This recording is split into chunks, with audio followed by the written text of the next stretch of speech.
नमस्कार दोस्तों, कैसे हो आप लोग। अभी तक काफ़ी प्लांट्स मैंने आपको दिखाए हैं, सोलर प्लांट लगे हुए। लेकिन वो जो है वो नई इंस्टॉलेशन या जो प्लांट जो लगा हुआ है लगाया हमने वही दिखाए हैं। लेकिन आज मैं आपको एक ऐसा प्लांट दिखाने जा रहा हूँ जो 2 साल पहले हमने लगाया था और अब तक काम कर रहा है। उसकी स्थिति कैसी है, क्या उसकी हालत है, कितना काम कर रहा है, उसके जो स्ट्रक्चर वगैरह हैं वो कैसे हैं, पैनल कैसे हैं, पूरा आपको दिखाऊंगा। और बहुत अच्छी चीज़ें आपको इस प्लांट में दिखाऊंगा कि किस तरह से एक बढ़िया प्लांट लगता है। तो वीडियो को पूरा देखना एंड तक, बहुत सारी जानकारी आपको इस वीडियो में मिलेगी। चलिए स्टार्ट करते हैं। तो दोस्तों ये 5 किलोवाट का प्लांट है। ये 2 साल पहले हमने लगाया था। पैनल थोड़े गंदे हो रखे हैं, साफ़ करने वाले हैं। तो यहाँ पे 15 पैनल लगे हुए हैं, पॉली क्रिस्टलाइन विक्रम सोलर के हैं। एल्डोरा ग्रैंड सीरीज है 5 बस बार। 5 पैनल की 3 रो है, ट्रिपल डेकर जिसको बोलते हैं। और इसकी जो प्लांट की सबसे ख़ास बात ये है कि इसको आगे से 6 फुट रेज़ करके लगाया है। इसकी फ्रंट से जो हाइट है वो हमने 6 फुट के करीब रेज़ करी है, क्योंकि क्लाइंट की रिक्वायरमेंट थी कि उनको रूफ़ जो है वो यूज़ करनी है नीचे। और इनके घर के पीछे बिल्कुल पहाड़ी इलाका है और पीछे कंस्ट्रक्शन भी नहीं है, तो यहाँ पे विंड प्रेशर जो है वो बहुत तेज़ रहता है जब भी आंधी तूफ़ान आता है। तो इसीलिए जो स्ट्रक्चर की हाइट भी इनको चाहिए थी और स्ट्रेंथ भी चाहिए थी। और ये नीचे जो टैंक इन्होंने रखे हुए हैं, ये टैंक भी कवर करने थे ताकि गर्मियों में जो पानी है वो ज़्यादा गर्म ना हो। तो इसके लिए जो स्ट्रक्चर हमने यूज़ किया है वो सी चैनल का यूज़ किया है, नॉर्मल जो यूज़ करते हैं हम। ये पैनल मैं आपको पीछे से दिखा देता हूँ। विक्रम सोलर के 335 वाट के पैनल हैं और बहुत अच्छी जनरेशन दे रहे हैं। आज तक इस प्लांट में कोई भी इशू नहीं आया है। तो स्ट्रक्चर जो है वो सी चैनल का है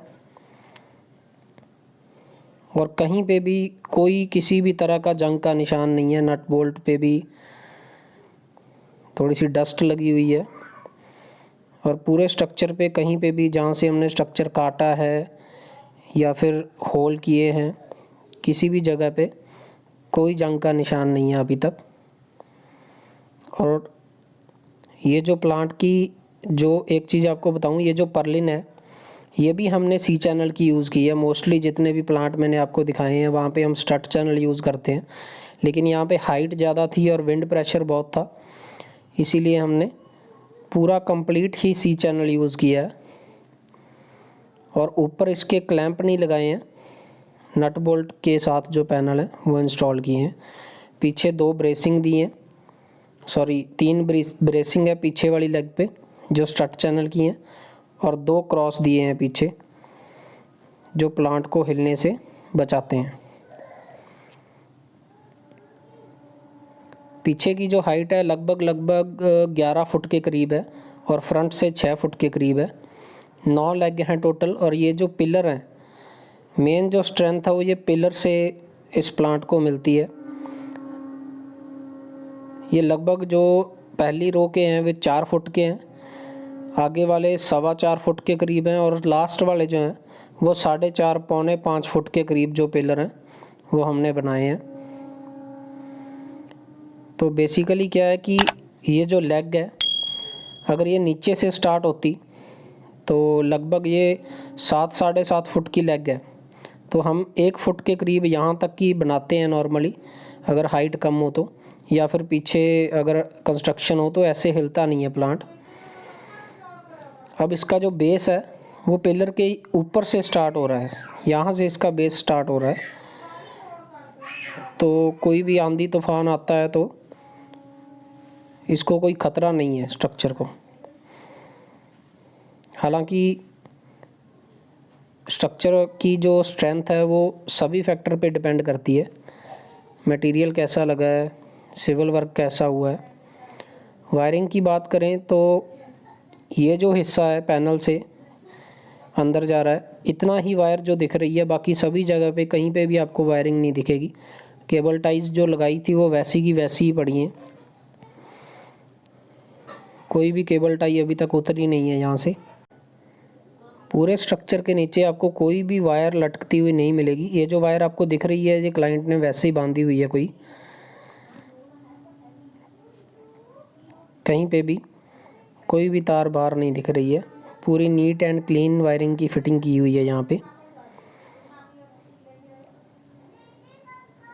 और ये जो अर्थिंग है, 2 अर्थिंग हमने बैक साइड से की हैं, नीचे से जो पाइप आ रही हैं।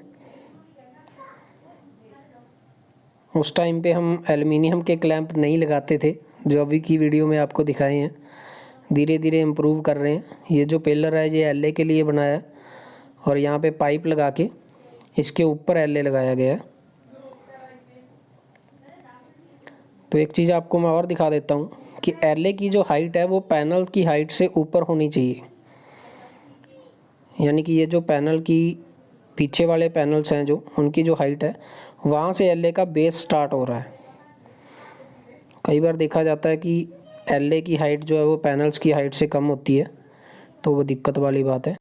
तो दोस्तों इस प्लांट में शैडो किसी तरफ से नहीं आती है, इसीलिए इस प्लांट की जो है सिंगल स्ट्रिंग बनाई गई है। हालांकि इन्वर्टर 5 किलोवाट का 3 फेस है, 2 स्ट्रिंग सपोर्ट करता है, लेकिन आगे एक्सटेंशन के लिए 1 स्ट्रिंग और लगा सकते हैं। यहाँ पे जो डीसी केबल्स जा रही हैं इसके लिए हमने ये पाइप जो है कंड्यूट, ये पहले से ही डाल दी थी। इस पिलर के अंदर से जा रही है नीचे,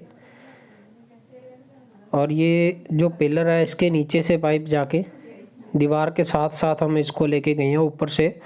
बाद में उसको कवर कर दिया है सीमेंट से।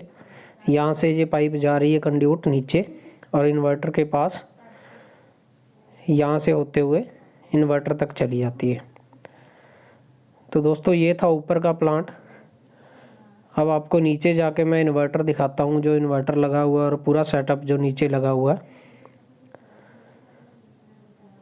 यहाँ पे एक चीज़ और आपको दिखानी थी कि जो सी चैनल ऊपर लगा हुआ है पर्लिन की जगह पे, वहाँ पे क्लैंप यूज़ नहीं किए हैं, क्योंकि क्लैंप्स स्टार्ट चैनल पे लगते हैं। यहाँ पे नट बोल्ट यूज़ किए हैं इस तरह से। ये अंदर एक पाइप जो रखी हुई है, ये क्लाइंट ने वैसे कोई पाइप डाल दी है। आप ये ना सोचना कि जंग जो लगा है वो स्ट्रक्चर को लगा है। अब नीचे आपको इन्वर्टर दिखाते हैं दोस्तों। तो दोस्तों यहाँ पे जो ऊपर से डीसी केबल आ रही है, ये कंड्यूट आपको दिख रही होगी। यहाँ से ये कंड्यूट नीचे आ रही है डीसी केबल, जिसमें से इन्वर्टर में आ रही है। और ये जो बाहर का बॉक्स है ये क्लाइंट ने बाद में लगवाया है अपने किसी फैब्रिकेटर से, क्योंकि यहाँ पे ये रेंट आउट वगैरह करते हैं। इन्वर्टर पहले लगा हुआ था, इसके ऊपर इन्होंने ये इस तरह से जाली वाला बॉक्स लगा दिया है। ये अच्छी चीज़ है, वैसे सेफ्टी रहती है। रेंट आउट वगैरह करते हैं ऊपर के फ्लोर को, तो कोई बच्चा या कोई अनदर पर्सन इसको हाथ नहीं लगाए। ये डीसी भी है, 1000 वोल्ट की एसपीडी लगी हुई है और फ्यूज़ के साथ। और यहाँ से एक स्ट्रिंग इन्वर्टर पे लगी हुई है। सॉलिस का इन्वर्टर है, 5 ईयर की वारंटी के साथ, बहुत अच्छी कंपनी है। ये एक इनपुट लगी हुई है और दूसरी इनपुट लगाने के लिए एक और पॉइंट खाली है। ये डीसी स्विच लगी हुई है इन्वर्टर को ऑन ऑफ करने के लिए। ये डोंगल लगी हुई है, और ये एसी सप्लाई है। यहाँ से एसी की आउटपुट जो है वो एसीडीबी में जाती है। एसीडीबी में एमसीबी लगी हुई है 4 पोल, और एसपीडी है 320 वोल्ट की। और एक चीज़ आपको और बता दूं, यहाँ पे जो एसी केबल जो मीटर तक जा रही है वो भी कॉपर की डाली हुई है। सिंगल कोर 6 स्क्वायर mm की 4 तारें डाली हुई हैं। अभी इन्वर्टर जनरेट कर रहा है। ये ऊपर एक पावर की लाइट है, और उसके साथ ऑपरेशन की है कि इन्वर्टर काम कर रहा है, और साथ में अलार्म की है। अगर कोई भी इशू आता है इन्वर्टर में या फिर ग्रिड ऑफ होता है तो ऑपरेशन की लाइट ऑफ हो जाती है और अलार्म की लाइट जलने लगती है। अभी 1840 वाट जनरेट कर रहा है। लगभग 3:30 बजे का टाइम है। पैनल भी थोड़े गंदे हो रखे हैं। आपको टोटल जनरेशन भी दिखा देता हूँ मैं, 2 साल में इसने कितना जनरेट किया है। तो दोस्तों इस प्लांट ने 2 साल में 14,500 के करीब 14,550 unit clean and green energy की जनरेट की हैं। यानी कि जो हम बताते हैं कि 1 किलोवाट 1500 यूनिट 1 साल की बनाएगा, तो 7,500 यूनिट बनती है 5 किलोवाट की, तो 2 साल में 14,500 यूनिट बन चुकी हैं।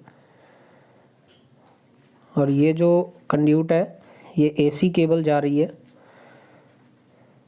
इसको दीवार के ऊपर हम नीचे तक लेके गए हैं। तो ये था दोस्तों पूरा सेटअप जो हमने 2 साल पहले लगाया था। यहाँ पे फास्टनर लगा के ये बाद में जो बॉक्स लगाया है, ये साइड से दोनों साइड से बंद है, लेकिन नीचे की साइड से और सामने की साइड से इसमें जाली लगी हुई है वेंटिलेशन के लिए। इसको बंद करके लॉक भी लगा सकते हैं और ये बहुत अच्छी चीज़ है। मैंने सिर्फ इसी क्लाइंट के घर पे ये चीज़ देखी है। तो दोस्तों कैसा लगा आपको ये प्लांट, आप कमेंट करके ज़रूर बताना। अगर आपका कोई सवाल हो, आप कोई चीज़ पूछना चाहते हो तो आप मेरे से कमेंट करके पूछ सकते हैं। और अगर आप इसी तरह का अच्छा प्लांट लगवाना चाहते हैं हरियाणा, पंजाब या चंडीगढ़ में, तो आप मेरे से कांटेक्ट कर सकते हैं। Thank you.